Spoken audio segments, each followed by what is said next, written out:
5 साल की बेटी बाजार में गोलगप्पे खाने के लिए मचल गई। किस भाव में दिए भाई? पापा ने सवाल किया। 10 रुपये के 8 दिए हैं, गोलगप्पे वाले ने जवाब दिया। पापा को मालूम नहीं था गोलगप्पे इतने महंगे हो गए हैं। जब वे खाया करते थे तब तो 1 रुपये के 10 मिला करते थे। पापा ने जेब में हाथ डाला। 15 रुपये बचे थे। बाकी रुपये घर की ज़रूरत का सामान लेने में खर्च हो गए थे। उनका गांव शहर से दूर है। 10 रुपये तो बस किराए में लग जाने हैं। नहीं भाई, 5 रुपये में 10 दो तो ठीक है, वरना नहीं लेने। यह सुनकर बेटी ने मुंह फुला लिया। अरे अब चलो भी, नहीं लेने इतने महंगे।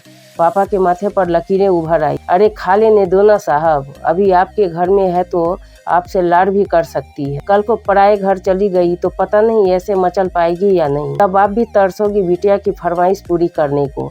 गोलगप्पे वाले के शब्द थे तो चुभने वाले, पर उन्हें सुनकर पापा को अपनी बड़ी बेटी की याद आ गई, जिनकी शादी उसने 3 साल पहले एक खाते पीते पढ़े लिखे परिवार में की थी। उन्होंने पहले साल से ही उन्हें छोटी छोटी बातों पर सताना शुरू कर दिया था। 2 साल तक मुट्ठी भर भर के रुपये उनके मुंह में ठूंसता रहा, पर उनका पेट बढ़ता ही चला गया। और अंत में एक दिन सीढ़ियों से गिरकर बेटी की मौत की खबर ही मायके पहुंची। आज वह छटपटाता है कि उनकी वह बेटी फिर से उसके पास लौट आए और वह चुन चुन कर उसकी सारी अधूरी इच्छाएं पूरी कर दे। पर वह अच्छी तरह जानता है कि अब यह असंभव है। दे दूं क्या बाबूजी? गोलगप्पे वाले की आवाज़ ने पापा की तंत्रा टूटी।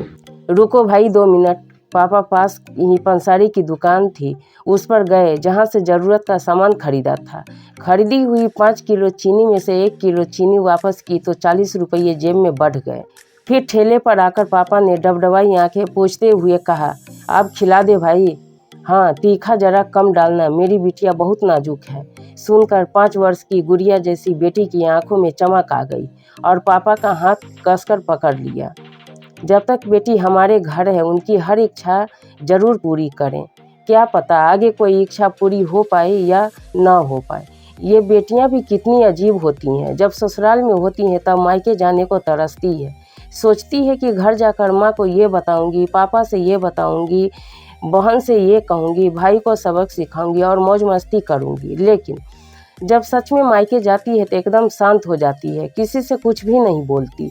बस माँ बाप भाई बहन से गले मिलती है, बहुत बहुत खुश होती है, भूल जाती है कुछ पल के लिए पति और ससुराल। क्योंकि एक अनोखा प्यार होता है मायके में, एक अजीब कशिश होती है मायके में।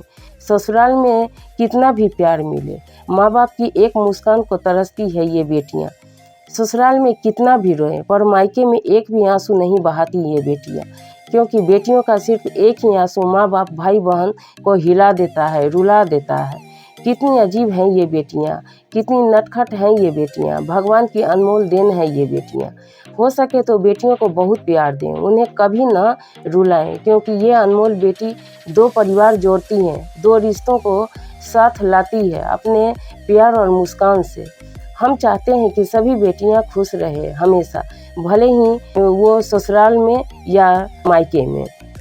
खुशकिस्मत है वो बेटी के बाप।